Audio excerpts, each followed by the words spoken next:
Keith Schill and Sherdog.com. I'm here with Roy Nelson. He fights this Friday against Frank Mir in the main event of Bellator 231. Roy, how you doing, man? I'm doing all right. So, I got to talk about it. You're going back to Mohegan Sun. You lost two very close decisions there. Are you cursed in that building? What's the deal? You know what? I really don't know. I don't know if the commission has it out for me or not. I really don't know. I mean, how come you can't? I mean, what do you think when you look at this? What do you think you're doing wrong that you're losing these close decisions? Fighting a Mohegan. I really don't know.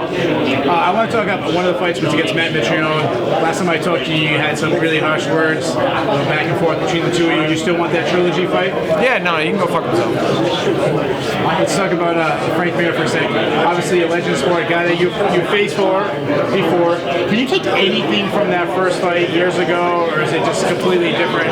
Yeah, no, you definitely go, hey, did I learn from that fight? And then am I better from that fight? And the answer is yes, so we go from there. How do you, when you view Frank now, how do you view him as a fighter, and what do you think you have the biggest advantage on him? You know, I think the advantage is Frank's a legend. You know, he's one of the better guys, best guys in the sport. I mean, he's a legend. He has probably all the UFC heavyweight records. For me, I'm just lucky to be here. You're being very humble. What does that say about you? I mean, you're in the same situation, you've been fighting. I remember when I first learned about you back in the IFL days. I mean, you've been in the sport for so long. What do you think your legacy is in this sport, and what would a win over Mir do for your legacy? I think a win over here is just, you know, like, hey, that guy just put the work in and got a win. You got a couple losses in a row. Do you feel like your back is against the wall heading into this fight? Not really. I mean, if you look at my losses, they are what they are. But hey, you put on a show for the fans, and you just kind of keep rolling. Say you're gonna win. Obviously, a lot of people predicting you're gonna win. They want to see that legendary overhand right, walk-off, knockout. Say that happens. How far away do you think you are until you're back in the mix fighting Ryan Bader for the title?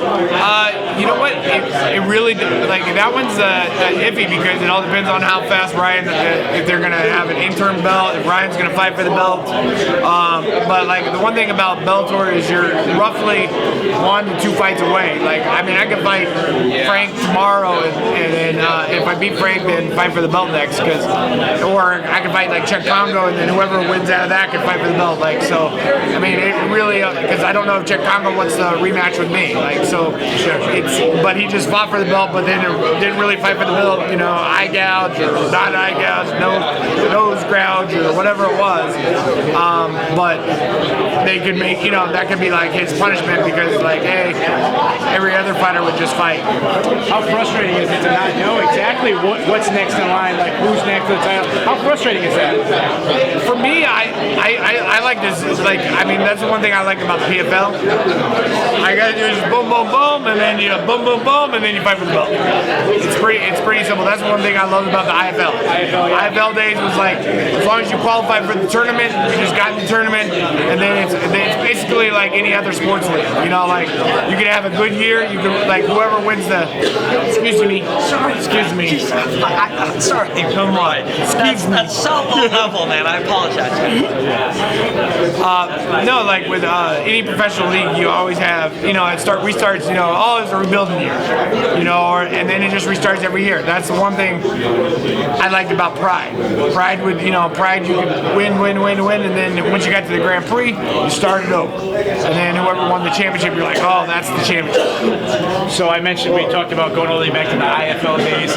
I'm sure some people listening to this don't even know what we're talking about, and they might be newer to the sport. How long do you want to do this? I mean, are you feeling, like the end is near, or is this just going to keep going until you can't get a fight? No, I mean, I definitely have my, my numbers where I got to hit, like I have goals, but my goal, right now the fastest route is to the belt. So once I get to the belt, then that's where the decision will be made.